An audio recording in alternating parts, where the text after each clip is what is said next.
Of all Supreme Court decisions, none is more famous than Brown versus Board of Education. But in the nearly 70 years since that historic victory, all Americans need to ask ourselves, what has been the practical effect? Schools are still highly segregated across the country, but segregation alone is not the issue.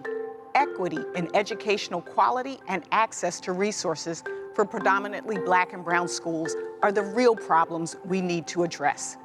We often hear that education is the key to financial success, but without this equity, where are our children going to get that financial literacy that they need to succeed? In the field of education, the United States is already behind other leading industrialized nations. And our shameful underachievement is made worse by a gap in access to the technology so vital to today's learning.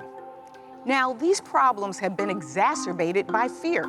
Making progress in education even more challenging is the fear of needed initiatives to combat racism, like the 1619 Project and the teaching of the philosophy of critical race theory. For us here today, the question is this: what are the best policy initiatives that are achievable to ensure adequate funding and other resources for schools in Black communities across America? Let's take a close look at that. Not only at what we might do, but at what we can do. Our panel will lead us through the discussion, one that's centered on practical solutions and action. Here again is April Ryan.